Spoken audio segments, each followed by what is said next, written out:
queridas irmãs, bom dia! Hoje é quinta-feira, dia 6 de junho.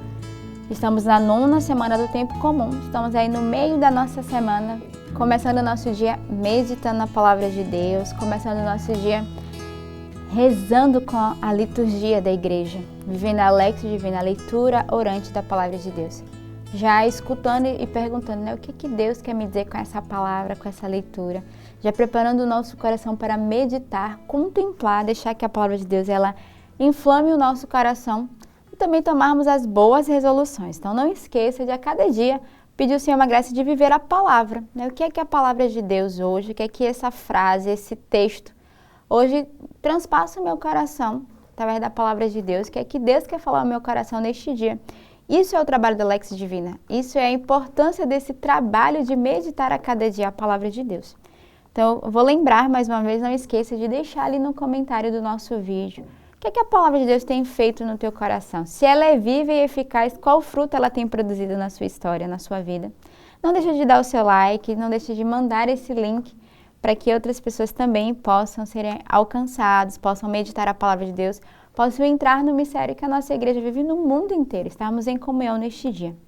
Também quinta-feira é o dia de rezarmos pela nossa igreja. Confiarmos de modo particular o nosso pastor, o Papa Francisco, as intenções do seu coração, as suas viagens, aquilo que o Papa tem vivido. E juntamente com ele rezamos por todo o clero da nossa igreja. Os bispos espalhados no mundo inteiro, os bispos das nossas dioceses, aqueles pastores locais que também devem governar o rebanho, os nossos padres, os nossos párocos e, de modo particular, eu quero neste dia convidar você a rezar pelos nossos diáconos transitórios que no próximo mês já estão se preparando para viver a sua ordenação sacerdotal, os nossos 2 diáconos, Felipe e Bernardo, que logo se tornarão padres do nosso carisma, e mais 3 irmãos que vão entrar nesse ministério no diaconato, o irmão João Batista, o irmão João Gabriel e o irmão Marcos. Então rezemos também pelos nossos irmãos nessa quinta-feira, que somos convidados nesse dia da unidade a rezarmos pela nossa igreja, por estes homens de Deus, esses jovens que dão a sua vida ao serviço do altar, ao serviço da igreja, e tantas outras vocações, tantos seminaristas espalhados no mundo inteiro, que eles sejam fiéis ao chamado de Deus e possam cumprir a sua missão. Hoje também nós temos a catequese do Papa Francisco, então ao terminar esse vídeo, não deixe de escutar as palavras que o Papa tem para cada um de nós. A liturgia hoje da igreja nos traz na primeira leitura, retirado da 2ª carta de São Paulo a Timóteo. Caríssimos, lembra-te de Jesus Cristo, da descendência de Davi, ressuscitado dentre os mortos, segundo o meu evangelho. Por ele eu estou sofrendo até as algemas, como se eu fosse um malfeitor.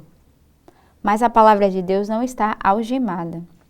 Por isso suporto qualquer coisa pelos eleitos, para que eles também alcancem a salvação que está em Cristo Jesus, como a glória eterna. Merece fé esta palavra. Se com ele morremos, com ele viveremos. Se com ele ficamos firmes, com ele reinaremos. Se nós o negamos, também ele nos negará. Se lhe somos infiéis, ele permanece fiel, pois não pode negar-se a si mesmo. Lembra-lhes tais coisas e conjura-os por Deus a evitarem discussões vãs, que de nada servem a não ser para a perdição dos ouvintes. Empenha-te em apresentar-te diante de Deus, como homem digno de aprovação, como operário que não tem de que se envergonhar, mas expõe corretamente a palavra da verdade. Eita, que São Paulo aqui vai fazer uma exortação nessa carta a Timóteo. Primeiro ele vai dizer, eu quero exortar vocês a lembrar de Jesus Cristo e da descendência, ele que foi ressuscitado dentre os mortos. Então ele vai dizer, nos lembremos primeiro do Cristo que deu a vida por cada um de nós. Nos lembremos dessa promessa do Senhor, ele vai falar desde a descendência, do qual nós viemos, nós fazemos parte. E ele vai dizer, por ele eu estou sofrendo até as algemas, porque São Paulo está preso aqui. E ele vai falar assim, por isso suporto qualquer coisa pelos eleitos, para que eles também alcancem a salvação. Então ele oferece a sua prisão e seus sacrifícios pela salvação daqueles que ele evangelizou. E nós somos convidados também nesse dia a oferecer os nossos pequenos sacrifícios por aqueles que precisam fazer uma experiência com Cristo. Oferece o dom da tua vida, a tua evangelização, mas também as dificuldades. Adore por aqueles que não adoram, ame por aqueles que não amam, evangelize por aqueles que ainda não conhecem a palavra de Deus, não são evangelizados. E é interessante porque logo acima ele vai dizer, a palavra de Deus não está algemada. Então hoje somos convidados a não algemar a palavra de Deus, mas ao contrário, a lançar a palavra de Deus. Nós temos uma grande graça, sobretudo aqui no nosso país, onde nós podemos ainda testemunhar o Cristo ressuscitado, onde nós podemos levar a palavra de Deus, ainda não somos impedidos, ainda não vivemos uma perseguição com a palavra. Temos outro tipo de perseguições, mesmo a nível dos cristãos na nossa igreja, né? A gente vive mais uma discriminação, a gente vive mais uma questão do racismo, do não acolhimento, do que uma perseguição em testemunharmos aquilo que nós vivemos. Então, nós temos uma grande graça.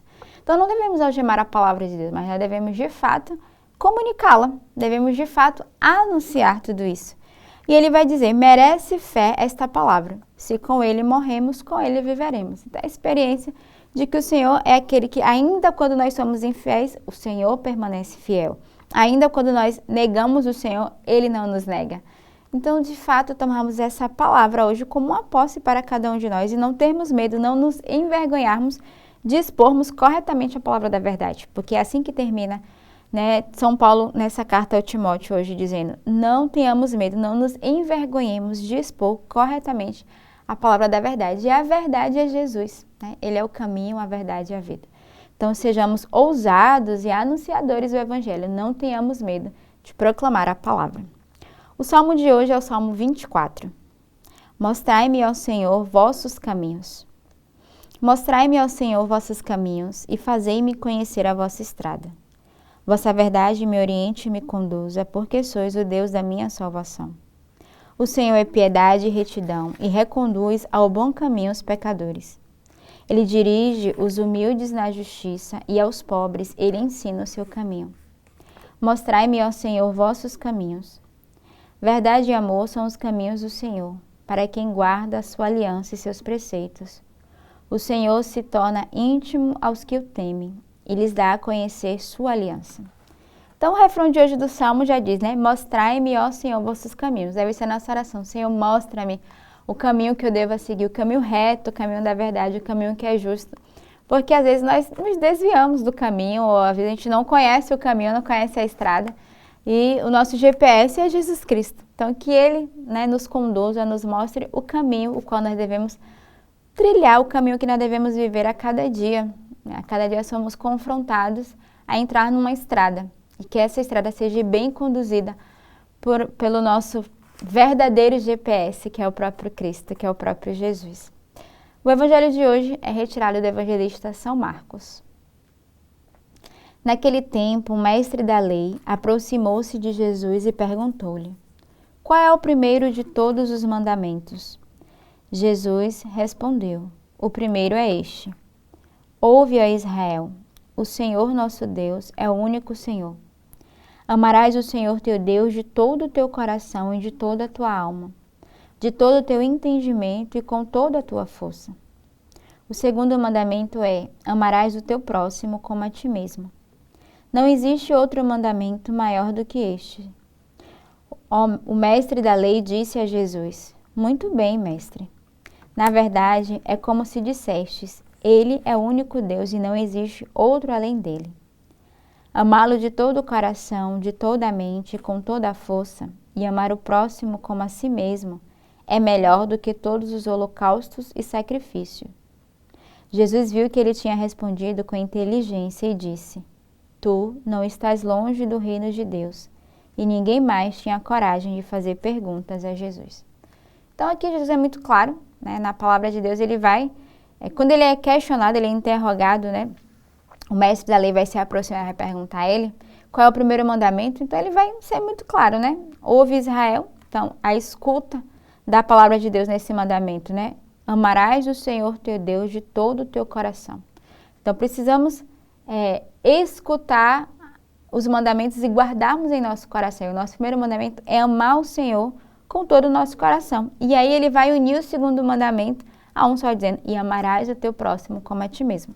Então somos convidados nesse dia a amarmos primeiro a Deus, mas também ao nosso irmão. E por último, nos amarmos, né? A gente costuma dizer Deus, o irmão e eu. Mas é verdade que há um só mistério a ser vivido, né? Desse amor.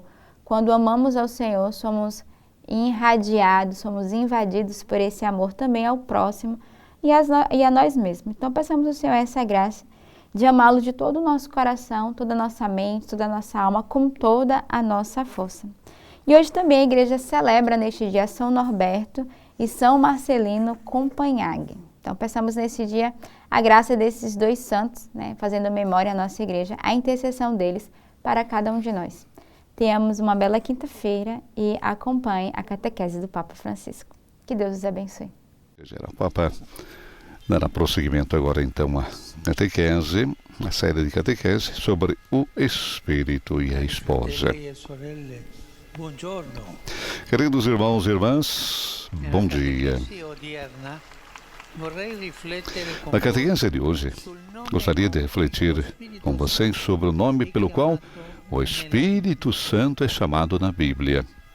A primeira coisa que sabemos sobre uma pessoa é o seu nome. E é com ele que nós a chamamos, que a distinguimos, que nós a recordamos. A terceira pessoa da Trindade também tem um nome e chama-se Espírito Santo. Espírito é a versão latinizada. O nome do Espírito, aquele pelo qual o conheceram os primeiros destinatários da revelação, com a qual o invocaram os profetas, os salmistas, Maria, Jesus e os apóstolos, é Ruach, que significa sopro, vento, respiro. Na Bíblia, o nome é tão importante que quase se identifica com a própria pessoa. Santificar o nome de Deus é santificar e honrar o próprio Deus. Não é nunca um nome meramente convencional. Sempre diz algo sobre a pessoa, a sua origem, a sua missão. Também se aplica ao nome Ruach. Contém a primeira revelação fundamental sobre a pessoa e a função do Espírito Santo. Foi justamente observando o vento e suas manifestações que os escritores bíblicos foram guiados por Deus para descobrir um vento de natureza diferente. Não é por acaso que no Pentecostes o Espírito Santo desceu sobre os apóstolos acompanhado pelo ruído de uma forte rajada de vento. Era como se o Espírito Santo quisesse assinar o que estava acontecendo. O que se diz então sobre o Espírito Santo e sobre o seu nome Ruach? A imagem do vento serve, antes de tudo, para expressar o poder do Espírito Santo. Espírito e poder, ou poder do Espírito, é um binônimo recorrente em toda a Bíblia. Com efeito, o vento é uma força avassaladora, é uma força indomável. É capaz até mesmo de mover os oceanos. Mesmo nesse caso, porém, para descobrir o sentido pleno das realidades da Bíblia, não devemos parar no Antigo Testamento, mas chegar a Jesus. Ao lado do poder, Jesus destacará outra característica do vento, o da sua liberdade. A Nicodemos, que o visita à noite, Jesus diz solenemente: o vento sopra onde quer.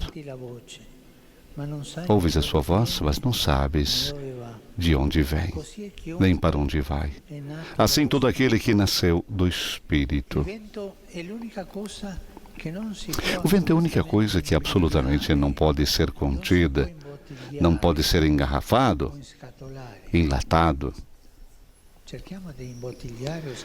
Procuramos engarrafar ou enlatar o vento. Isso é impossível, ele é livre. Pretender encerrar o Espírito Santo em conceitos, definições, teses ou tratados, como tentamos muitas vezes, como o racionalismo moderno, significa então perdê-lo, anulá-lo, reduzi-lo ao puro e simples espírito humano, ao espírito puramente humano. um espírito simples. Existe, porém, uma tentação semelhante também no campo eclesiástico, que é de querer encerrar o Espírito Santo em cânones, instituições ou definições. O Espírito cria e anima as instituições, mas ele mesmo não pode ser institucionalizado. O vento sopra onde quer, por isso o Espírito distribui os seus dons conforme lhe apraz, como ele quer. São Paulo fará de tudo. Para tudo isso, a lei fundamental da ação cristã. Onde está o Espírito do Senhor, há liberdade. Uma pessoa livre, um cristão livre, aquele que tem o Espírito do Senhor. Essa é uma liberdade muito especial, muito diferente do que comumente se entende. Não é liberdade para fazer o que quiser, mas liberdade para fazer livremente o que Deus quer. Não liberdade para fazer o bem ou o mal, mas liberdade para fazer o bem e fazê-lo livremente. Isto é, por atração, não por coerção. Em outras palavras, liberdade como filhos, não como escravos. Paulo está bem consciente do abuso e da incompreensão que se pode fazer dessa liberdade. Aos Gálatas escreve: é que vós fostes chamados para a liberdade, irmãos. No entanto, não seja a liberdade um pretexto para aquilo que é da carne. Pelo contrário, através do amor, sede servos uns dos outros. Essa é uma liberdade que se expressa no que parece ser o seu oposto. Se expressa no serviço. E no serviço tem a verdadeira liberdade. Sabemos bem quando essa liberdade se torna um pretexto para a carne. Paulo faz uma lista sempre atual: promiscuidade, impureza, devassidão, idolatria, bruxaria, inimizades, discórdia, ciúme, fúrias, ambições egoístas, facções, divisões, invejas, bebedeiras, orgias e coisas semelhantes a estas. Mas o mesmo acontece também com a liberdade que permite aos ricos explorar os pobres, os fortes explorar os fracos e a todos explorar o ambiente impunemente. Essa é uma liberdade feia, não é uma liberdade do Espírito. Irmãos e irmãs, de onde tiraremos essa liberdade do Espírito tão contrária à liberdade do egoísmo? A resposta está nas palavras que Jesus dirigiu um dia aos seus ouvintes. Portanto, se o Filho vos libertar, sereis realmente livres. A liberdade que nos dá Jesus, peçamos a Jesus que nos torne, através do seu Espírito Santo, homens e mulheres verdadeiramente livres. Livres para servir no amor e na alegria. Muito obrigado.